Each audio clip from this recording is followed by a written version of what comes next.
आपल्या सगळ्यात जवळचे नातेवाईक कोणासारखे आहेत? पाण्यात वाहणाऱ्या ओंडक्यांसारखे. हे मी बोलत नाही, तुकोबरायांनी सांगितले, तेही 400 वर्षापूर्वी. नाटाच्या अभंगांमधून तुकोबराया म्हणतायत, पुत्र पत्नी सहोदर, माय बाप गोताचा पसर, मिळता काष्टी लोटता पूर, आदळी दूर होती खल्लाळी. अर्थ काय? पुत्र पत्नी सहोदर मायबाप सगळे सगळे आपलं सगळं कुटुंब, सगळी नाती, सगळी मित्रमंडळी आपण जवळचे समजतो, ही आपली नाती आहेत असं समजतो, परंतु ती पाण्यात वाहणाऱ्या ओंडक्यांसारखी आहे. पुरात कशी लाकडं वाहत असतात, एकमेकांवर आदळतात, थोडा वेळ सोबत राहतात आणि पुन्हा प्रवाह बदलला की तेच पाणी त्यांना दूर दूर फेकून देतात. आपल्या जवळची अशी नाती तुटली, कुणी लांब गेलं, कुणी दुरावलं की आपल्याला वाईट वाटतं. का? कारण आपण हे नातं गृहीत धरलेलं असतं.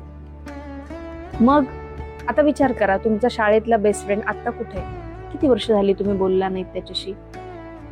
ही नाती आपण गृहीत धरलेली आहेत. ही काही दिवस सोबत राहणार आहेत आणि कालांतरानं ती दूर जाणार आहेत. हे वाईट नाही, तर हे सत्य आहे. तुकोबराया हे सत्य आपल्याला स्वीकारायला शिकवतायत आणि तुम्हा आम्हाला सांगतायत की मग तू म्हणाल, मग ही नाती काय कामाची, त्याच्यावर सोल्युशन काय? तर तुकोबराया म्हणतात, नातं ठेवा, प्रेम करा, पण ते कायम असेल असं समजू नका. कायम एकच नातं असणार आहे, ते म्हणजे तुमचं देवाशी असलेलं नातं, तुमचं पांडुरंगाशी असलेलं नातं. ते ओंडक्यासारखं कधीच वाहून जाणार नाही. मागणी तीच करतायत. म्हणून नसावे अज्ञान, इतुके करी कृपादान, कृपाळू तू जनार्दन, धरुणी चरण तुका विनवी. आपण आपल्या आयुष्यामध्ये कोणाला तरी सर्वस्व मानतो, देव मानतो. मग कुठल्या देवी देवता असतील, कुठला गुरु असेल, कुठला एखाद्याचा बॉस असेल, कोणी सेलिब्रिटी असेल, तर आपण ज्यांना सर्वस्व मानतो ते खरंच आपल्याला तारू शकणारे आहेत का? तुकोबरायांनी 400 वर्षापूर्वी सांगितले. नाटाच्या अभंगांमधून तुकोबराया म्हणतात, सेंदरी हेंदरी दैवते, सेंदरी हेंदरी दैवते, कोणती पूजे भूते खेते, आपुल्या पोटा जी रडते, मागती शिते अवदान. जे स्वतःच पोट भरू शकत नाही ते तुमचा तारणहार कसा ठरू शकतील? आणि म्हणून कोणालाही देव मानताना, कोणालाही आदर्श मानताना, एखाद्याला गुरु मानताना आपण विचार केला पाहिजे की खरंच माझ्याशिवाय ही व्यक्ती टिकू शकेल का?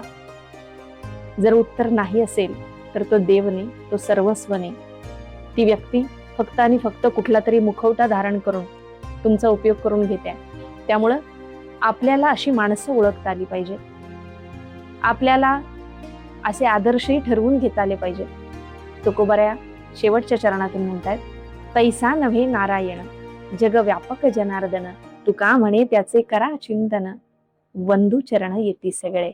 उद्या सगळं ठीक होईल, उद्या मी सुखी होईल, उद्या असं होईल, उद्या तसं होईल, या एका खोट्या आशेवर आपण आपलं किती आयुष्य वाया घालवतोय.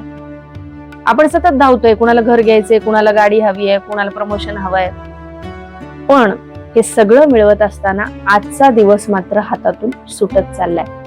आपल्या या खोट्या आशांवर तुकोबराया प्रहार करतायत. तुकोबराया म्हणतात, सर्व सुखाची आशा जन्म गेला, क्षण एक भुक्ती यत्न नाही केला, हिंडता दिशाशी न पावला, माया वेष्टीला जीव माझा. आपण सतत धावतोय काही ना काही तरी मिळवण्यासाठी, मात्र कधीतरी शांततेत, भक्तीत, पांडुरंगाच्या स्मरणात एखादा तरी क्षण घालवलाय का याचा विचार करा.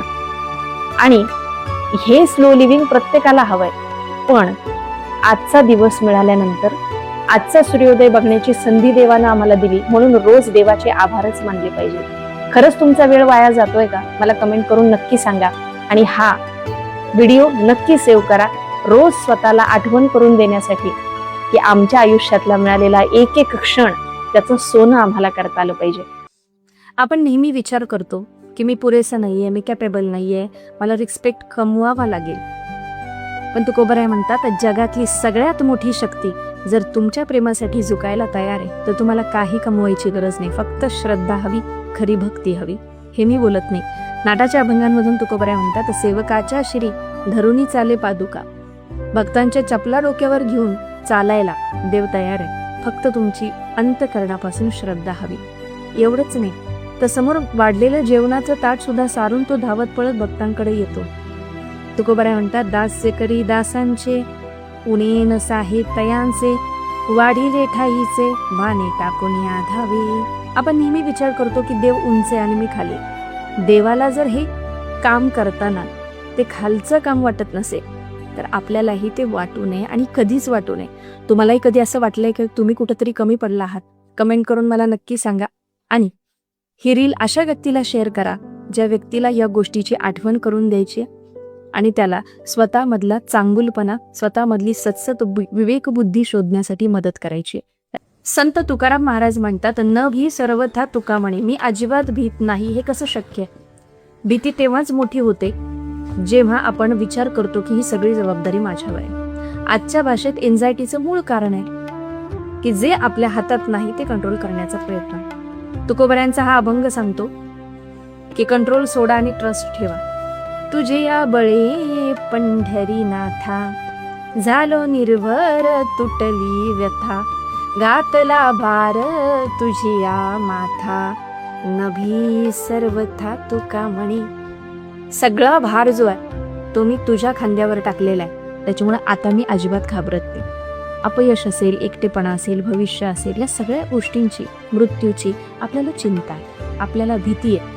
पण ही भीती पूर्णपणे संपू शकते का? कारण क्षणभर डोळे बंद करा, विचार करा, खोल श्वास घ्या आणि देवा हे सगळं काही तुझ्या खांद्यावर मी टाकलेलं आहे असा विचार करा. बघा थोडं बरं वाटतंय का? तुकोबाराय म्हणतायत, देवा तू कृपा करुणा सिंधू, होसी मायबाप आमुचा बंधू, जीवन सिद्ध साधन सिंधू, तोडीसी भवबंधू काळपाश.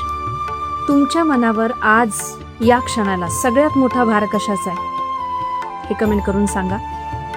जर सांगू शकत नसाल तर ज्यांना शेअर करता येईल अशा एखाद्या तरी व्यक्तीला हे शेअर करा आणि काळजीत असणाऱ्या एखाद्या तरी व्यक्तीला हा व्हिडिओ नक्की शेअर करा. रामकृष्ण हरी.